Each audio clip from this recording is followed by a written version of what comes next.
Guys, आजच्या व्हिडिओमध्ये आपण स्टार्ट करणार आहोत unit 1 of our human anatomy and physiology. आजच्या व्हिडिओमध्ये आपण डिस्कस करणार आहोत introduction of our human body.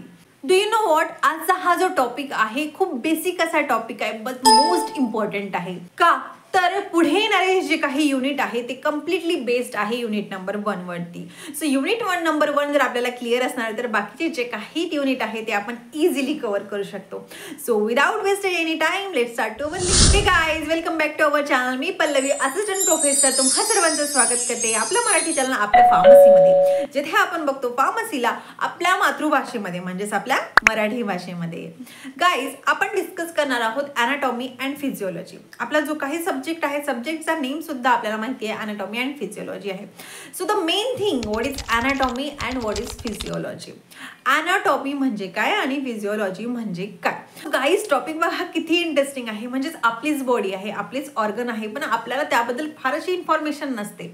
जे आउटर काही ऑर्गन आहे त्याबद्दल आपण एक बेसिक आयडिया घेऊ शकतो, बट इनरली ऑर्गन कसे काही प्रिपेअर झालेले आहे, त्यांचं फंक्शन काय आहे, या सगळ्या गोष्टीचा स्टडी आपल्याला या सब्जेक्टमध्ये करायचा असतो। म्हणजे बघा किती इंटरेस्टिंग असा आपला हा सब्जेक्ट आहे, that is anatomy and physiology. The main thing, anatomy म्हणजे काय तर anatomy is the structure of any organ.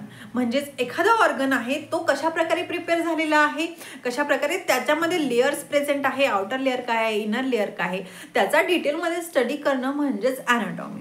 आणि फिजियोलॉजी म्हणजेच काय तर function of that organ. Means for example heart आहे, हार्ट म्हटले की आपल्याला एकच शेप आठवतो, but do you know what, heart आपला बेसिकली 4 चेंबरनी प्रिपेअर झालेला आहे। यस, आणि त्याच्यामध्ये भरपूर असे लेयर्स असतात, कुठला चेंबर कुठे ओपन होतो आणि कोण ऑक्सिजनेटेड ब्लड ऑक्युपाय करतो, कोण डिऑक्सिजनेटेड ब्लड ऑक्युपाय करतो, त्याचं जे काही लेयर्स आहे त्याची स्टडी करणं म्हणजेच त्याचा अॅनाटॉमी स्टडी करणं। आणि आपला हार्ट काय करतो, आपल्याला माहिती आहे की ऑक्सिजनेटेड ब्लड सप्लाय करतो, तर हा जो काही याचं फंक्शन आहे लाईक पंपिंग, हे झालं त्याचं फिजियोलॉजी। ओके, सो अॅनाटॉमी आणि फिजियोलॉजी हे एकामेकाशी कनेक्टेड आहे। एकामेकाचं जर आपण त्याला रिलेट केलं तर आपल्याला हा टॉपिक आणि हा सब्जेक्ट कधीच हार्ड जाणार नाही। ओके, डेफिनेशन क्लिअर आहे। अॅनाटॉमी म्हणजेच काय तर स्ट्रक्चर ऑफ पर्टिक्युलर ऑर्गन आणि फिजियोलॉजी म्हणजेच काय तर त्याचं function. Now the second part, that is the level of structure of organization. तुम्हाला माहिती आहे का, ही जी आपली ह्युमन बॉडी आहे याच्यामध्ये टोटल 6 ऑर्गनायझेशन असतात। येस, 6 मधला जो फर्स्ट ऑर्गनायझेशन आहे मॉलिक्युलर ऑर्गनायझेशन। मीन्स जे काही ॲटम्स, मॉलिक्युल्स आहे त्यांचं काही जे काही स्टडी केलं जातं। आफ्टर दॅट एक सेल्युलर ऑर्गनायझेशन येतं। मीन्स वेरियस असे ॲटम्स जेव्हा एकत्र येतात तेव्हा जे काही फॉर्म होतं त्याला आपण सेल म्हणतो। Cell it is a unit structure of a body, right. So जो काही बेसिक स्ट्रक्चर, जो मोस्ट इम्पॉर्टंट फंक्शनल युनिट आहे तो आहे cell. Okay, so cellular organism मध्ये काय होतं तर जो काही बेसिक स्ट्रक्चर आहे that is our cell. Now the third level is a tissue level. Means एक सेल आहे, भरपूर अशा सेल जेव्हा एकत्र येतात तेव्हा जो काही फॉर्म होतो त्याला आपण टिश्यू म्हणतो।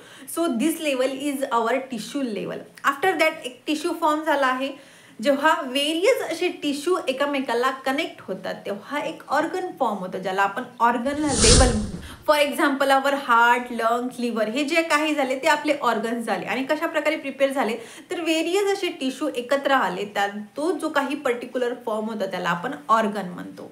After that next level is a organ system level. म्हणजेच याच्यामध्ये आपला डायजेस्टिव्ह सिस्टीम येते, रेस्पिरेटरी सिस्टीम येते, रिप्रोडक्टिव्ह सिस्टीम असते। म्हणजेच वेरियस ऑर्गन जे एकत्र येऊन त्यांचं फंक्शन कॅरीड आउट करतं, जे सिस्टीम रन आउट होतं त्याला आपण एक ऑर्गन सिस्टीम लेवल म्हणतो। ठीक आहे, लाईक रेस्पिरेटरी सिस्टीम आहे, रेस्पिरेटरी सिस्टीममध्ये लंग्स येतं, प्लस हे जे रेस्पिरेटरी ट्रॅक्ट येतं तेच, त्याच्यामध्ये माउथ सुद्धा आहे, नोज सुद्धा आहे, वेरियस ऑर्गन आहे, वेरियस ऑर्गन त्यांचं फंक्शन कॅरीड आउट करतं। सो हे झालं आपलं organ system level. After organ system level there is a organism level. Means the complete human body. वेगवेगळे जे सिस्टीम आहे, सिस्टीम जेव्हा एकत्र येतं तेव्हा एक ह्युमन बॉडी प्रिपेअर होतं।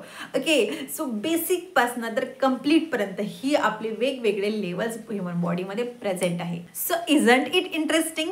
After that basic life process means आपण जी काही लाईफ जगतो याच्यामध्ये एक वेगवेगळ्या प्रोसेस आहे. वेगवेगळी प्रोसेस हे वेगवेगळे ऑर्गन्स हे कंडक्ट करतात. लाईक मेटाबॉलिझम आहे. मेटाबॉलिझम म्हणजेच काय, त्याला आपण चयापचनाची क्रिया म्हणतो, राईट. जे काही फूड आपण इनटेक करतो त्याला एटीपी मध्ये कन्वर्ट करायची प्रोसेस म्हणजे मेटाबॉलिझम. म्हणजेच ओव्हरऑल काय, तर आपल्या बॉडीला जी काही एनर्जी सप्लाय करायची असते तर ती एनर्जी कोण सिंथेसाइज करतात, तर with the help of this metabolism ही एनर्जी सिंथेसाइज होतं.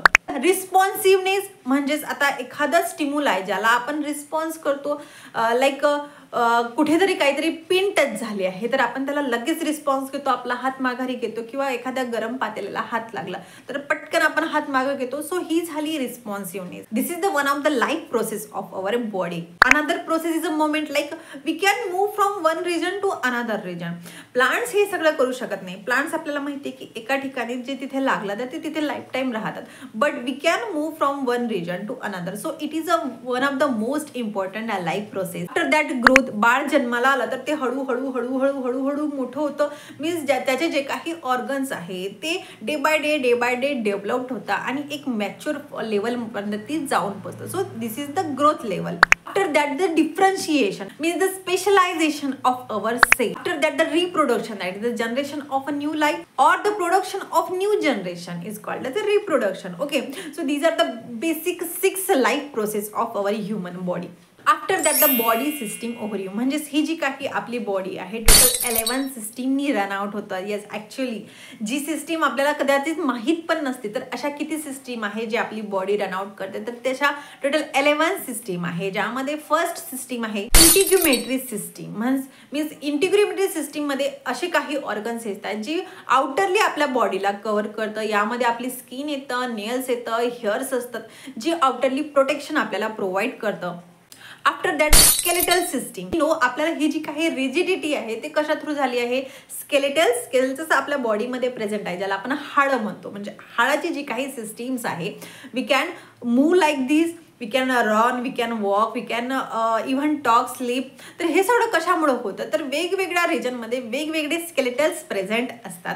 सो हे स्केलेटल सिस्टीम जे काही रन आउट करतं ते मोस्ट व्हायटल रोल आहे ह्युमन बॉडीच्या मुवमेंटसाठी.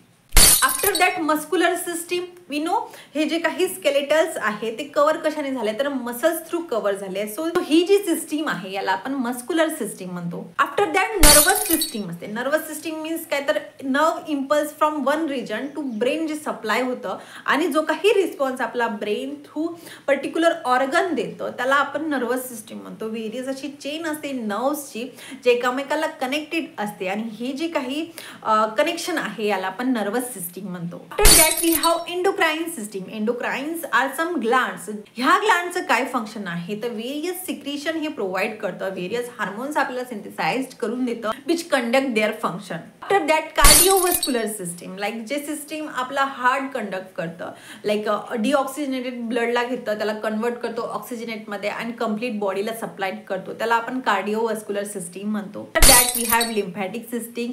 Respiratory system. Respiratory system we know की ऑक्सिजनेटेड ब्लड जे काही एन्व्हायरमेंट थ्रू आपण आपल्या बॉडीला देतो, प्लस जे काही कार्बन डायऑक्साईड आपण एक्झेल करतो, हे जे फंक्शन आहे ते कोण कंडक्ट करतं, तर ऑब्व्हियसली जी रेस्पिरेटरी सिस्टीम आहे ते हे सगळं कंडक्ट करतं. We have digestive system. Means जे काही आपण फूड इनटेक करतो ते सगळं काय होतं, डायजेशन होतं, त्याचं कन्व्हर्जन होतं ATP मध्ये. सो ही जी सिस्टीम रन आउट करतं त्याला आपण डायजेस्टिव्ह सिस्टीम म्हणतो. After that urinary system. जे काही अनवॉन्टेड सबस्टन्स आहे त्याला आपण युरिन थ्रू एक्सक्रीट आउट करतो. सो हे कोण रेग्युलेट करतं, तर urinary system. After that reproduction system. Means एका जनरेशनपासून सेकंड जनरेशन ही फॉर्म होतं, याला आपण रिप्रोडक्टिव्ह सिस्टीम म्हणतो. ओके, सो अशा टोटल 11 सिस्टीम्स आहे. आय नो ही एक बेसिक गोष्टी आहे, बट ह्या बेसिक गोष्टी तुम्हाला तुमच्या फर्दर युनिटसाठी खूप हेल्पफुल ठरू शकतात. सो हे पॉईंट्स तुम्हाला माहिती असणं गरजेचं आहे. सो व्हिडिओ जर इन्फॉर्मेटिव्ह वाटला असेल तर लाईक करायला विसरू नका, शेअर करा आणि सबस्क्राईब करा, सो दॅट अशीच इंटरेस्टिंग व्हिडिओ तुम्हाला भेटत राहणार. सो भेटूया नेक्स्ट व्हिडिओमध्ये अशाच इंटरेस्टिंग टॉपिक सोबत. Till then bye bye.